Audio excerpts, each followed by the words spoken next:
2022 round 1 taking place at Qatar at Lusail International Circuit. We have 9 riders here today. Fortunately 2 are missing. No idea where they are, but yeah, new season. Platt is not here, so we are going to have a new champion on this game. Thank goodness. Don't say thank God for goodness at the same time. So go through the quick changes of team. So we'll start off with the guy we're on board with right now, Nelson. He has joined back the Repsol Honda team. So after in season 7 him saying goodbye Honda, I never want to ride you again, he's back. It's kind of ironic, isn't it? And he is teammates with Craig, who has been notoriously with Yamaha for pretty much every season he's competed in. And he's now made the switch to Repsol Honda and is seeing a modern Valentino Rossi helmet on a Honda looks quite strange. You've got Finley, he is on the LCR Honda, and he's the only LCR Honda on the grid, I believe, well, currently, and Ghost Beach has joined late. So we'll have to end the session for him and restart once this session is over. So Ghost, Finley does have a teammate. It is in fact Fadley, but Fadley he's probably fallen asleep, to be honest.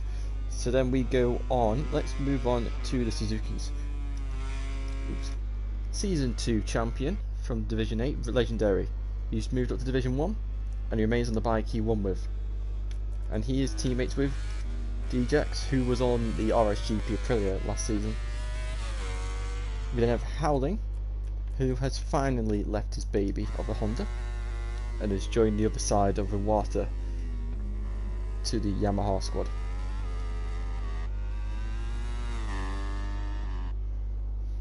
And finally we have Jack Berman riding the Red Bull KTM, no, we're not fans, sorry, but Jack Berman riding the KTM with Ghost as his teammate. We'll see him later. Then we have Saya, who's moved on to factory over the Ducati team alongside VTR.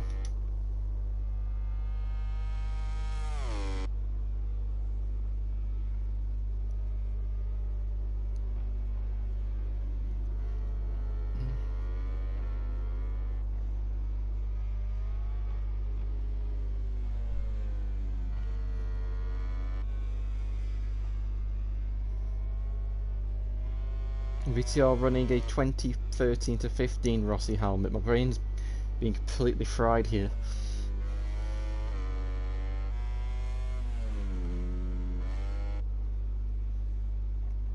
So I'll just try and communicate with Ghost Beach.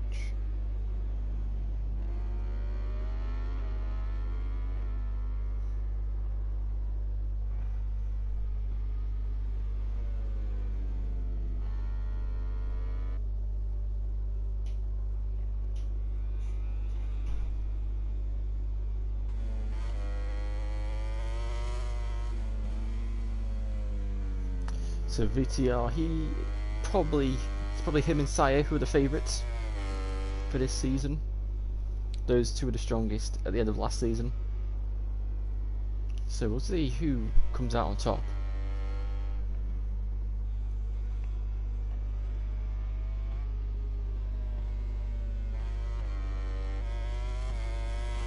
Up to the penultimate corner.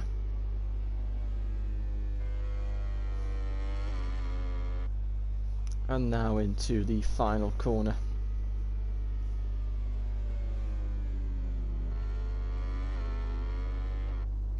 Up the line for VTR to set his first banker lap, and Nelson crosses the line. For some reason it tells me the lap time. We got 150.8. VTR over 150.0. There is the next one.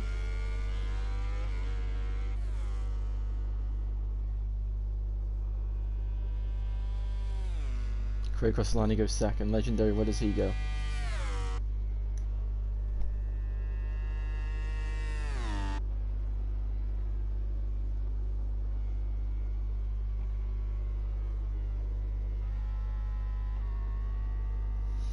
And Howling go up to 3rd place. Finley making his return after his absence at the end of last season.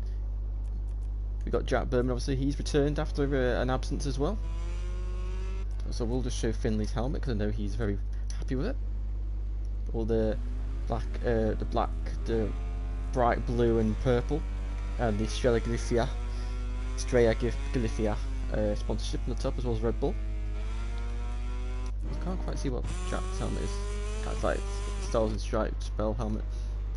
So Sire, doing what Sire did a lot last season, where he'd set lap times that would probably put him on the front row, and then for some reason he would sabotage the last sector. Not a strategy I'm really familiar with, to be honest, but it's interesting.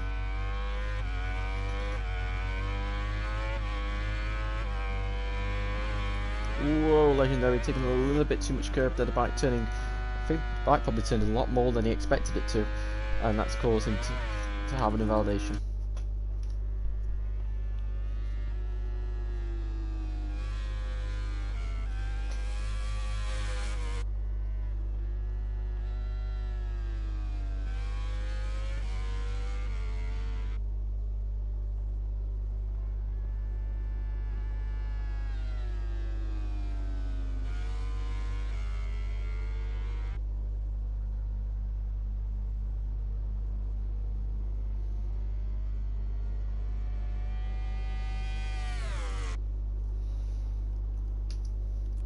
So you see the guys pulling out the pits now.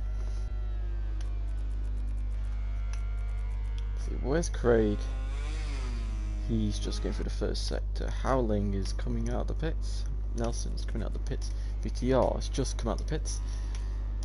Legendary just finished this lap. Let's see if Jack Berman's in the pits. Legendary isn't the Prix sector 1, and Saya has just come out the pits. So we're in a bit of a situation where not a lot is happening. So if you haven't watched Division 2, please make sure you do. Fantastic couple of races, really action packed, and I think because these races are now at a shortened length, it sort of creates a bit of urgency, and we are seeing a lot more chaos than normal as Slayer loses at the front.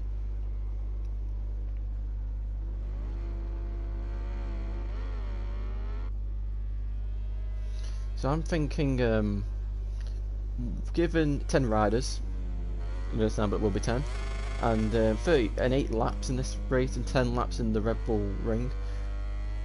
Chaos, there's more chaos that's bound to happen because you have less time to rely on. You know, in these 50% races, you could take your time and work, and you could build up to the race and everything. But now you've got 3 or 4 laps less than normal, so it just means you've got to stay a little bit more switched on, and there's a lot more to lose when you crash and make mistakes.